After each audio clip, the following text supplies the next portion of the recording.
Hi folks, so I'm sitting here in a nature reserve in the heart of Johannesburg, South Africa. I've done recordings before from this nature reserve. It's such a real treat and blessing and gift to have this nature reserve in the heart of chaotic, busy Johannesburg.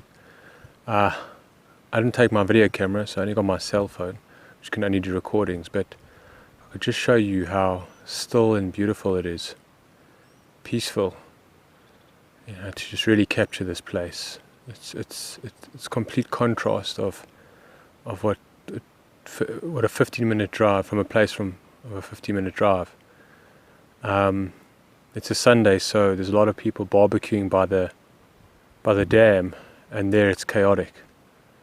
But I know that I just have to walk 15 minutes into the nature reserve and, basically on my own. One or two people walking past, but, everybody else is busy barbecuing and in all the chaos, if you will. There's not enough space for everybody there by the dam, so it's all sort of crunched up together, and kids running around and screaming and shouting, people on their cell phones, and other people laughing, and not genuine stuff, obviously, but you know what I mean.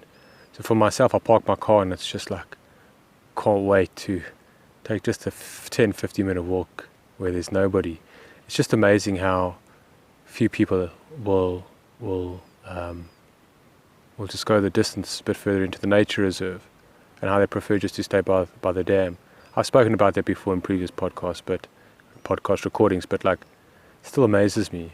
It's like, this is where the real gems is. This is where the real peace is. This is where the real beauty is. This is where it's just the tranquility is. This is where the healing is. But people obviously rather prefer to barbecue and talk trash to one another and just do what they usually do, instead of taking a little bit of an adventure. Even taking their children, for a little bit of an adventure. Okay? Just out into nature, in a sense, Anyway, so there's so much to talk about. What can I talk about? It's just times are intense, hey folks. It's times are intense, and they get more intense as we go along. But I think we also learn the skill of balancing it and managing things a little bit better. Thank goodness for that. But it's still a challenge, no question about it. I mean, I remember years ago where I was sitting on the same rock that I'm sitting now, and my mind and everything was just in chaos, just confusion and overwhelmment and uncertainty and a lot of fear and being disorientated and just really not in a healthy, I think I was healthy in body, but my mind, emotionally, mentally, it's just and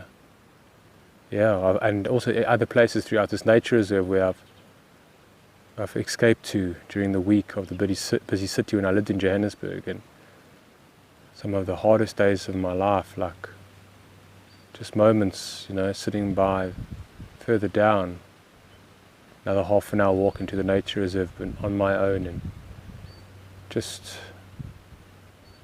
I don't know, such deep suffering, such deep pain, and I don't know. And so for myself, right now as I'm sitting, I feel I've got a little bit more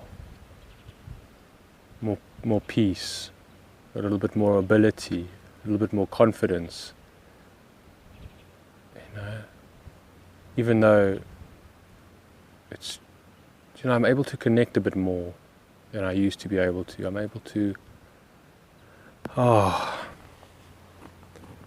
somewhat let it all go for moments, just being in the present and whatnot. I'm able to quieten my mind a lot easier nowadays, more so than I used to before, and I think I'm also able to feel more of a reliability on myself, a sense of confidence and trust and you know, like I have a sense of power to me. I know that now. I don't feel helpless. Although some of my situations are pretty darn desperate and, you know, but, and dire sometimes, you know, and heavy-hearted and etc. But like, I'm able to face the music a little bit better, I think. I think I do a bit of a... I think I've always been doing a good job. I don't want to discredit myself for at times where I didn't have more confidence or peace of mind, or I was overwhelmed with self-doubt. It's just part of the journey. I was no better off than I am now, because what I went through was necessary, you know. It's part and parcel of the journey. Okay, and who's to say that of what I've accomplished or how I feel about myself now, the less self-doubt, you know, more confidence, more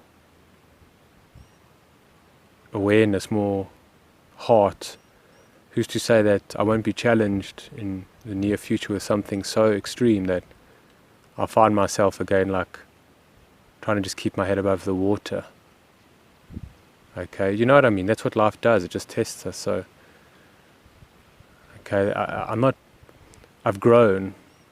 You know, we all grow, and we're just better off for it.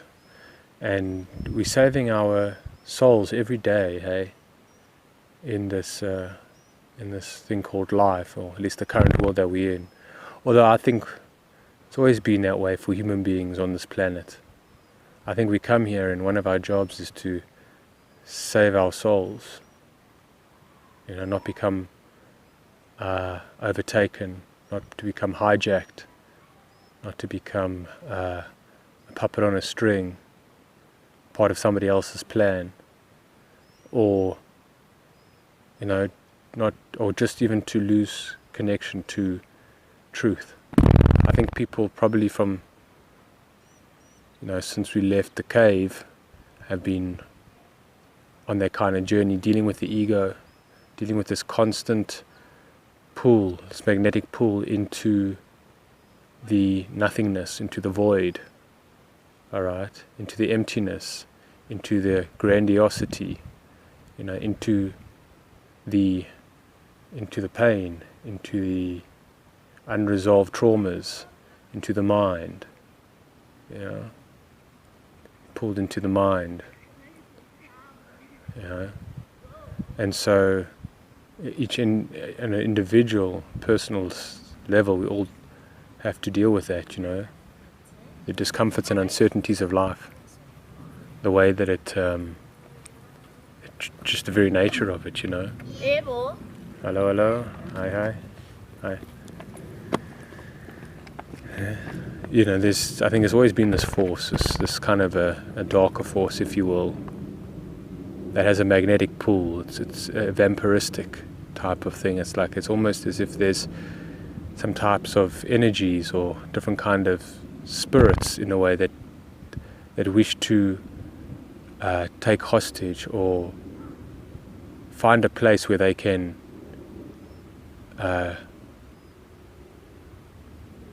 you know, like this sort of darker spirits, if you want. It's like mosquitoes or something. They like a swamp, you know, and they feed off the swamp. But that's what I'm saying. It's like, I think there are darker forces, not necessarily negative. It's just like you wouldn't say that cheetahs are negative to gazelles, you know, or something like that. That they feed off gazelles, cheetahs. It's sort of their enemy, but it's just the way nature works. And I think with man, you know, I'm going to start this, folks. Sorry about that. So, yeah, I think there's what man deals with is beyond the flesh. You know, it's I'm saying that which we do not see, right? The energies that we can't see with our physical eyes, but we can feel with our hearts, you know. And so what I'm saying is that I think just by nature itself, one of man's, because there's a food chain in a way, and not necessarily by food. I mean, yes, animals feed off food, but maybe there's different kind of spirits and that feed off energy that we can't necessarily see. And we're born into this world as sort of pure being, with the potential of having ego. Well, we have ego, and let's just say, and a shadow, a darker side, and it's depending which side is going to be nurtured by the external world, especially since we're children. And what happens is that when we're born into this world, the spirit soul part of us is murdered a lot of the time. The authentic self, that pure beingness that you come in with, all your potential, your connectedness to all living things, to the stars, the planets, to the sun, the moon, etc., to other people, to the animals, everything. You come in as pure being, and you start off with probably a strong dose of soul connection to source, okay, to innocence, but in the beautiful innocence, not the ignorant innocence, if you will. And so we start off like that, but that part of ourselves is like I say, often murdered, or by the so-called ones that love us, and by our so-called environments and things like that. And so that part of us is kind of wounded, so to speak, and so the soul is suppressed. The spirit, true spirit, is suppressed, and what manifests in its place is ego, is mind, okay, is the monster almost. Okay, ego doesn't cut it, the mind, these words don't cut it, but a monster comes alive. We feed the monster, in a sense. We don't feed the angel part of ourselves, let's just say. The angelic part of ourselves. We don't feed that. I mean, that's what, because maybe the people that are on the parents and whoever it is, don't feed the soul, because their souls as well have not been fed in such a long time, and all they have is ego. All they have is the shadow, the monster, and that is the inauthentic, that is the disconnect, that is, the fear, the chaos, right? They connect it to the hive mind, the collective mind, if you will. Okay, so I'm saying, let's say the parents themselves, soul spirit has been suppressed, and ego has manifested in its place. Let's just use the word ego. And although it's not the right word, I think it's something else. And so the parents themselves have also become soulless in a way, so to say. And what they do is, obviously, they suppress all other souls that they see. And that's what we're doing in this life, is that we're suppressing all souls, right? Because it's almost this monster who, is soul-suppressing type of thing. That's its job. So we're doing that to one another. And that's hectic, folks. I mean, parents will do that to their own children, there's no question about it. And we will do that to one another. And then we will feed off whatever's left of the purity of the person, and take advantage of it, and try and empower ourselves with whatever left of the purity of the pure being. It's intense, folks. But I think that's what it is. So what I'm saying is that, because one goes through the upbringing of when one is traumatized, when one is not able to self-identify, but needs to identify with one's parents and crowd and religion and whatever it is, that the real identity, the authentic self, is wounded. Okay, it's sort of like which, like if you cut down a tree, when it's not a tree but it's a seedling type of thing, and it's stunted, you stunt its growth, the soul's growth. And so in the stunting, in the lack of presence of soul and spirit, like I said, grows, it's a habitat for ego, for grandiosity, for disconnectedness, for inauthenticity, all right, for id, if you want to call it. And so soul is pushed down, neglected. We remove further and further from soul, spirit, authenticity, divinity, and then we take on this darker nature, if you will, this abstract, not abstract, but this inauthentic nature. And we continue to not harvest it, but we continue to feed it, to nurture it. That's what our society is about. That's what culture is about. That's what capitalism is about. Is nurturing the darker forces within ourselves, right? It's the food. It's the source, in a way, which is ego, social status, which is profanity, materialism. It's all the physical stuff. Because again, that's the world we live in. We don't live in a soul, uplifting soul appreciative world. That's what this dimension is about. And if you think it is, then you're a fool, and you're in denial of the tyranny that is all around you. And if you are ignorant of it, you are susceptible and you are prey to it. In the truth of knowing what this world is about, you have something to work with. You have something to work with. You have something to fend off, to protect yourself, right? Obviously. But the truth, like I've done a talk before, is very heavy. It can be very disturbing, very upsetting, etc. But once it settles in, you have a power that you never had before. So, this is, I think, kind of what's going on. And why I'm talking about this is because my friend this morning, Sibusiso, which is a black African Zulu name, well, it's actually Swahili, not Swahili, what am I saying? It's from Swaziland. Anyways, he was asking me, what is ego? Why is it that the world has become so contaminated? And why are we so removed from spirit and soul? And why are we so materialistic?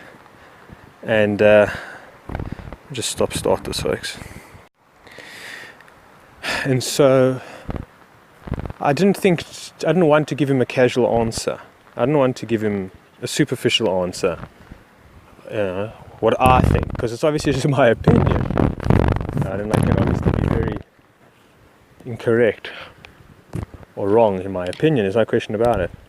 But I didn't want to give him some kind of casual answer because, I also feel from time to time that Sibusiso is looking for something that's going to rock his boat because he gets too comfortable in the mindset, in the, in this world, in the 3D reality. And I feel that from time to time he needs that and he desires that. And he wants to talk about the real things because he knows it's real, and so he appreciates it. But often of the time I don't see him, and I don't know. Sometimes it's also hard for me to speak to certain people on a deeper level, especially if I've got a lot of things to do during the day. If I've got a lot of chores or activities, I'm driving around, or I'm stuck in traffic, or I'm having to reply to emails and pay the rent and do my taxes or something like that. It's very hard to get so deep into the supernatural, into the metaphysical things. It's difficult, but sometimes it's necessary for other people and for myself. It's just kind of the way it goes. And so he was asking me that question, and again, I didn't want to give him some kind of casual answer. I really wanted to make it worthwhile. And so I got into that kind of level, and I said, I think it's some kind of, possession. People are possessed of some sorts. There's something else that's taken the steering wheel, that's controlling them, right? And they don't know that there is something controlling them, right? And that it's soul suppression, you know? So, it's just people coming here. Yeah. So it was like soul suppression. And that was part of what's going on. Hello. Hi. Hello. Yeah. And I mean, I don't think he was expecting that answer. I was saying essentially, so the soul is suppressed in the early stages, and an inauthentic self was developed. And etc. Just exactly what I've just said now. I said, and we have no idea about this as human beings on this planet. We are completely ignorant of it. I think people before probably knew about this. They might not have understood it as Carl Jung would put it, or Freud would put it in regards to the ego and the psyche and the shadow, etc. But they probably had their words and terms for it. I can imagine shamanic traditions knowing having full knowledge and awareness of, these dimensions of mind and spirit and matter and things like that. I'm sure they knew. I mean, especially if they were healers, you would need to know. And they probably also looked at it as more of a possession state of something external that has now taken over and the host, whatever it is, and is driving the host. Some kind of virus, in a way. And they probably had their own sort of language to speak on it. And they had psychedelics, and they had all different ways of healings and etc., which we have definitely lost touch with. We've even lost touch of the concepts or the possibilities of it. So we're in the thick of things really now. As human beings, we are really susceptible to these forces. Okay, and so for myself, I can't necessarily say that, and I can't prove it. So it's not even necessary to say whether these forces are external or they come from internal. In other words, it's like, if there is potential for true being to manifest and to develop, potential for soul growth that's in person, then there could be potential for inauthentic growth, for personality, for ego to develop. Maybe both the seeds of our creation and destruction lie within us, and it's just a matter of which one will be watered, in a sense, which one will be nurtured. Okay, because sounds like a swarm of bees. Sounds pretty scary, folks. Don't know if you can hear that, but jeez. Wow, okay. Seems to be moving on now, although there are some random bees flying around. The last thing I want to do is walk into a hive. Jeez, folks. I think it's okay. I've heard of stories of people being caught in a swarm of bees before. Just got to pay attention here, I'm at nature's, it's not extreme nature, The parking lot's only like 15 or 10 minutes away, but, I'm at the will of nature in that way. And that's also nature. Nature is a healing modality. It's a healing method. It's a healing place, right? And healing is to make whole, right? And what's to make whole is to reconnect with that which is true. Let's just use that word true. That which is love, all right? That which is infinite. So nature helps us with that. It's the energy of nature. We've been removed from nature, as we know. So that's why for myself, I have to come into nature from time to time. And more so I have to do it on my own. It's got to be done on one's own, folks. From time to time, you can go with other people, but if you really want to get to the real, the real benefits of nature, you go on your own. Okay? Because there's no more intimate relationship. Than with oneself.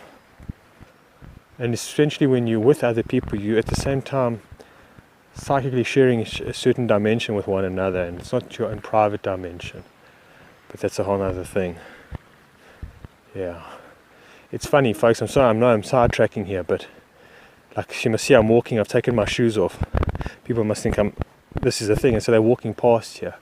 They're walking past me, and I've got my shoes off and I'm doing this recording, and I'm not even dressed for a proper walk. And they must think I am absolutely off the charts. And do you know how much I care? But before, I'd like put my shoes back on, I'd stop the recording, I'd fix myself up or whatever it is, because I look like a little bit of a mess today. I've been wearing the same clothes for like 3 days, don't tell anybody, just because I'm traveling. And that's just the way it's turned out, But I look bizarre, and it's good that I look bizarre, because it's something different, it's not of the ordinary. And so, but that's how it's changed, Hello. Hello.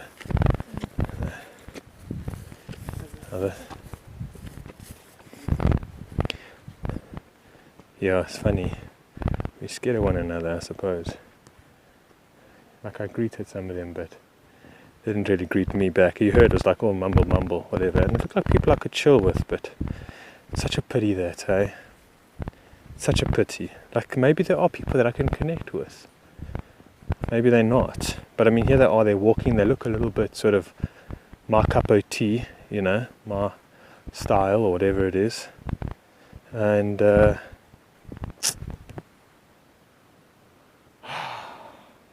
what am I going to do? Just stop them on the way, and I've got to catch a plane in like an hour's time. So I'm heading back to the parking lot. So I don't know what's it going to do, but one or two of them look cool, But that's so we can recognize each other. Those that are awake, in a sense, we can recognize each other to a certain degree. And if you have the open-heartedness, you can connect with one another. But if those people are even anything like myself, and they don't have an open heart, like to meet anybody, or whatever, to other like-minded individuals, then the energy, I don't know, that's something else. So, what was I saying? What was I saying? That talking about nature and healing, and that's what healing is about. It's reconnecting with the spirit, the authentic self. I mean, Dr. Gabor Mate does a much better job on this. And I've done 1 or 2 videos on my channels on my YouTube channel for those who want to check it out, where he talks about the necessity for authenticity, and or really what that's about. Because authenticity is connecting with true spirit, with true being. Okay, it's sort of your it's like if you're flying a kite. No, it's like your connection. It's like your umbilical cord to source, right? To what's real, what's true, what's timeless, etc. To godliness, to divinity. That's the umbilical cord. That's where you're being fed from when you're authentic, when you're in true alignment, when you're in true natural being. It's obvious. When you're authentic, when you're living a lie, when you're living somebody else's thoughts, somebody else's words, somebody else's actions, whatever it is, somebody else's ideas, beliefs, right? More other people's fears, dogmas, etc. You're disconnected. When you're part of the hive mind and you're part of the collective and you're feeding off material possessions and you're feeding off the energies of everybody else, you're disconnected. When you want to empower yourself and disempower others, you're disconnected. Why you want to disempower others is because you've got no inner power yourself, so you want to rob them of the power so then you have a bit of power. Because when you're disconnected, you are powerless. You have no power whatsoever. You only have power in the physical world. That's it. But in the real world, in the spiritual world, you've got nothing. And you almost are a nothing, because you've amounted to nothing. And I remember the soul's been stunted. And so the healing needs to take place. But so that's it, you've got no power. And that's what it's about. That's what celebrity is about. That's what ego is about. It's about having power in this world. Okay, not in the natural world. I'm saying in the inauthentic world. The man-made world. Or whoever made this world. I'm not talking about nature now. I'm talking about man-made, in a sense, if you know what I mean. And I don't even know if it is man. Well, I don't know. Man definitely keeps manifesting it and creating it further and developing it, investing in it, and making it worse, turning it more into a hell and a prison than anything else. Again, we've had to build it this way because it's a system that feeds off others. It feeds off destruction, right? Destruction of the planet, destruction of the species, destruction of the innocent. I mean, that's what television does to children in a big way, and many other things as well. Destruction to the mother, to the father, to the family, to food, right? To the air, to the water. It's all destruction. Like he says in the movie Fight Club, after he beat the crap out of Jared Leto, Angel Face I think they called him, and he said, I wanted to destroy something beautiful. Yeah, that's what it's about. When you're in disconnected and you're in the dark space, what it is about, let's see if this thing's still bloody recording. I'll be upset if it isn't. That's what it's about. It's destroying that which is still, what's ever left is beautiful. Like if you remember the movie Equilibrium, and the police, whatever it was, agents would go around and destroying all art that was left over, destroying all music, destroying everything like perfume, all colors, right? All the emotions. That was destroying it, right? And so that's what we need to do in order to keep this world functioning, is that we need to get the supply not from source but from matter, and not just from matter in a way. It's not the power. It is power over matter, but it's the power over each other, right?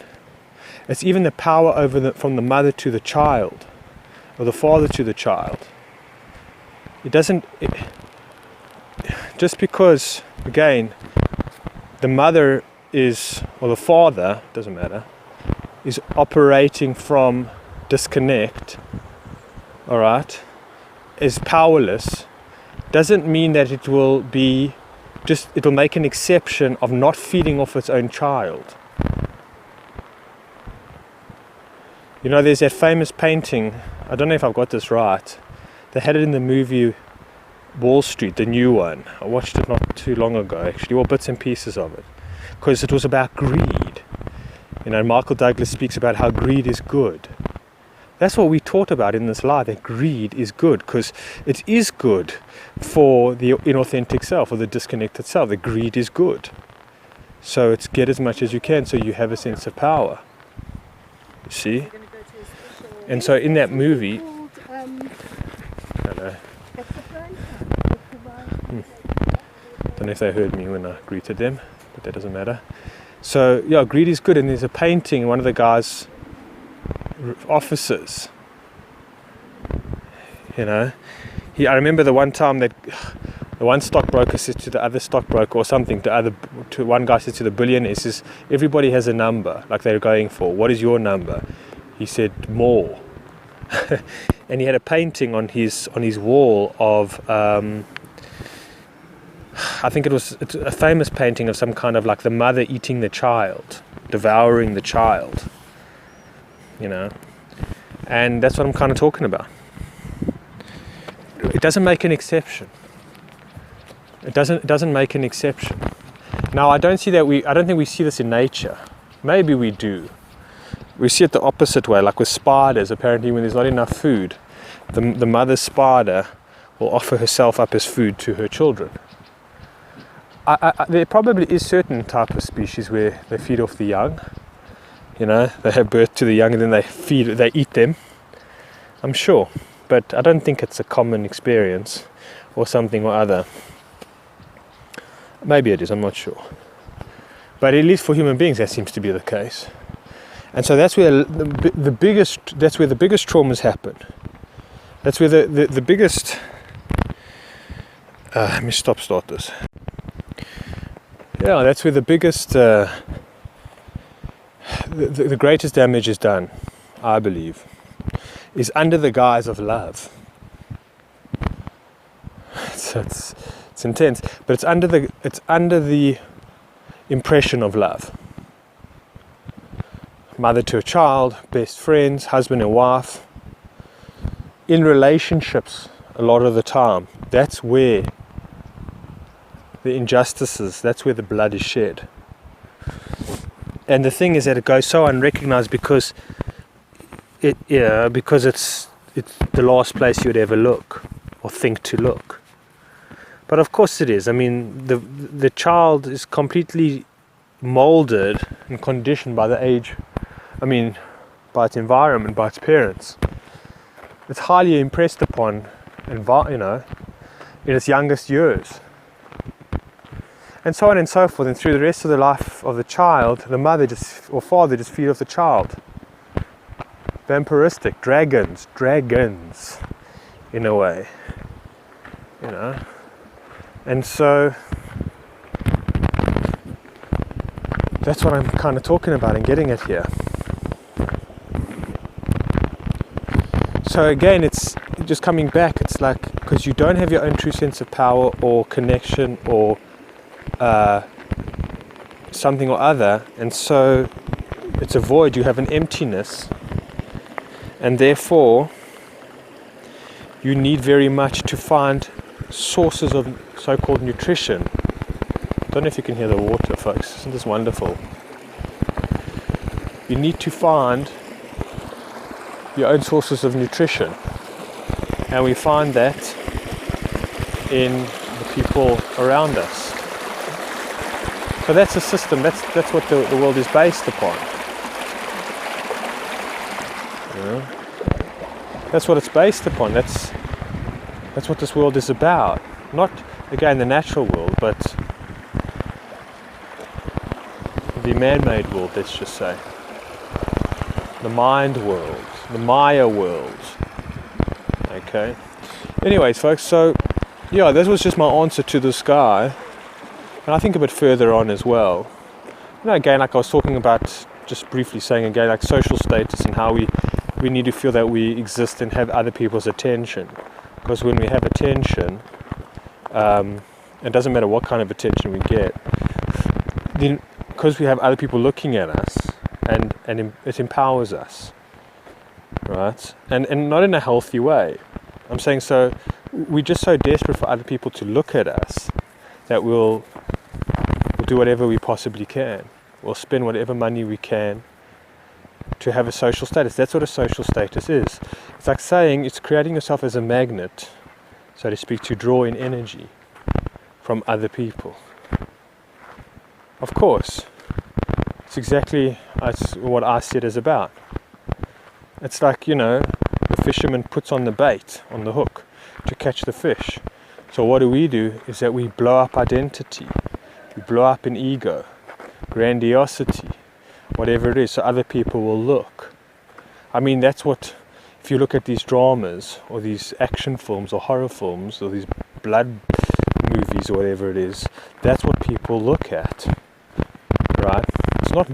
It's not something healthy, it's not modesty, it's not with integrity.